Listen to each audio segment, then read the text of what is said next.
नमस्कार, मी Ranjana Patil Thane daily news मध्ये आपले सर्वांचे हार्दिक स्वागत करते।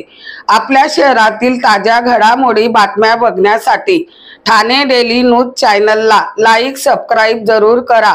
सर्वात पहिले आपल्या मोबाईलवर उल्हासनगर म्युनिसिपल लेबर युनियनचे अध्यक्ष श्री रमेश आगळे व सरचिटणीस सौ संगीता काडेताई यांनी चक्कर मारत मध्यवर्ती पोलीस स्टेशन हे गर्दीवर असून मुसळधार पावसात पाणी टाकून काम चालवत आहे। पोलीस स्टेशन मध्ये महिला मुले बुजुर्ग येत असतात। माननीय मुख्यमंत्री श्री एकनाथ शिंदे साहेब ध्यान देऊन तातडीने आदेश देऊन शासनाद्वारा इमारतीचे काम त्वरित सुरू करण्याचे आदेश बांधकाम विभाग यांना देऊन काम सुरू करण्यात यावे। तसेच विठ्ठलवाडी वाहतूक पोलीस स्टेशन व मध्यवर्ती पोलीस स्टेशन हे पाण्याने गळत असून बसण्याची गैरसोय होत आहे। चला तर पाहूया ठाणे डेली न्यूज, हमेशा एक पाऊल पुढे।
नमस्कार, जय भीम।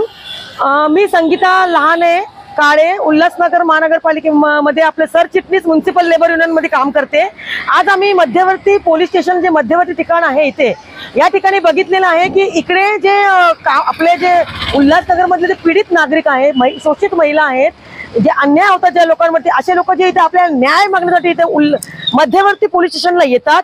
परंतु आमच्या असं निदर्शनास आलेलं आहे की इकडचं कार्यालयाचे छप्पर गळत आहे, इकडे दुरावस्था आहे, म्हणजे बैठक व्यवस्था व्यवस्थित नाहीये। तर अक्षरशः म्हणजे मध्यवर्ती रुग्ण जे हे पोलीस स्टेशन आहे एकदम खराब अवस्थेत आहे। तर याकरिता आम्हाला अशी माहिती मिळालेली आहे की सदरचा जो याचा बांधकामाचा जे प्रस्ताव आहे हे माननीय मुख्यमंत्री साहेबांकडे प्रलंबित आहे। माननीय मुख्यमंत्री श्री एकनाथ शिंदे साहेब यांनी पॉझिटिव्हरित्या सकारात्मकरित्या आपला निर्णय दिलेला आहे।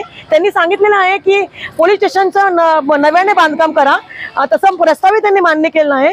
पण आता पाठपुरावा असा आम्हाला करायचा आहे। आम्ही युनियनचे म्युनिसिपल लेबर युनियनचे मी सरचिटणीस आणि रमेश आगळे सर आम्ही अध्यक्ष आणि सरचिटणीस आम्ही पाठपुरावा असा करणार आहोत की आपल्याकडे जे नागरिक येतात, काही पीडित महिला आहेत, काही गरोदर महिला आहेत, काही त्यांची बैठक व्यवस्था बरोबर नाही, त्यांच्यासाठी ते स्टाफचीच व्यवस्था बरोबर नाही आहे। तर नागरिकांसाठी आपण काय ते संपूर्ण मी विनंती करते माननीय मुख्यमंत्री साहेबांना, एकनाथ शिंदे साहेबांना की आपण लवकरात लवकर जे प्रलंबित इथे आहे त्याच्याकडे लक्ष द्यावे आणि या जे आपल्यासाठी जे न्याय देवता बसले आहेत ते पोलीस अधिकारी कर्मचारी आहेत यांना आपण न्याय मिळवून द्यावा ही विनंती. धन्यवाद. जय भीम.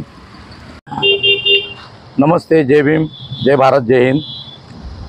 आज दिनांक 26 जुलै रोजी आम्ही मध्यवर्ती पोलीस स्टेशनच्या इथे आल्यानंतर आम्हाला सर्व महाराष्ट्रातील सर्व पोलीस स्टेशन त्यांची फेरफटका मारता आम्हाला असे दिसले की सर्व पोलीस स्टेशन ही अवस्था एवढी बेकार परिस्थिती जी आहे की सर्व पोलीस स्टेशन गळत आहे. सगळीकडे गळती चालू आहे. कोणाचे संगणक खराब होत आहेत. तर या पोलीस स्टेशनमध्ये जे त्या न्यायदेवता आहेत, जे न्यायाचं काम करतात, त्यांनी बसायचं कुठं, काम करायचं कसं. तर मला एवढंच बोलायचं की वरिष्ठ पोलीस अधिकारी या DCP वगैरे यांनी वर ह्या बाबतीमध्ये पत्र दिले आहे का. अन्यथा आम्ही मुख्यमंत्री, होम मिनिस्टर यांना पत्रव्यवहार करून या सर्व गोष्टीचा आराखडा आम्ही हे करून त्याचे पाठपुरावा करून आम्हाला असे म्हणणे आहे की मुख्यमंत्र्यांनी किंवा होम मिनिस्टरनी यांनी यांच्यात दक्षता घालावी. जसे 5 नंबरची शासनाच्या तर्फे पोलीस स्टेशनचे जसे काम केले आहे तसे शासनाने PWDच्या माध्यमातून या इमारतीचं काम लवकरात लवकर तातडीने सुरुवात करावा व या पोलीस स्टेशनला, सर्व पोलीस स्टेशनला व पोलिसांना मदत करावी. यांना यांना वेगवेगळ्या डिपार्टमेंटमध्ये त्यांना ऑफिस देण्यात यावा, त्यांना संगणक देण्यात यावा व सर्व सामग्री वगैरे त्यांना देण्यात यावा, जेणेकरून त्यांना काम करण्यासाठी कोणती दिक्कत निर्माण होऊ नये अशा वतीने त्यांनी तातडीने काम करावा. व या पाठपुराव्यासाठी आम्ही मुख्यमंत्र्यांना पत्र देऊन याची पाठपुरावा सध्या आम्ही चालू ठेवणार आहे. आणि जोपर्यंत ते काम होत नाही तोपर्यंत आम्ही मुख्यमंत्र्यांच्या ऑफिसमध्ये आम्ही खेट्या मारत राहू, चक्कर मारत राहू. परंतु हे काम आम्ही लवकरात लवकर करण्याचा प्रयत्न करणार. हे आम्ही सर्व पोलीस स्टेशन, सर्व महाराष्ट्रातील पोलीस स्टेशनचे कर्मचारी यांना आमचा संदेश देत आहोत. धन्यवाद.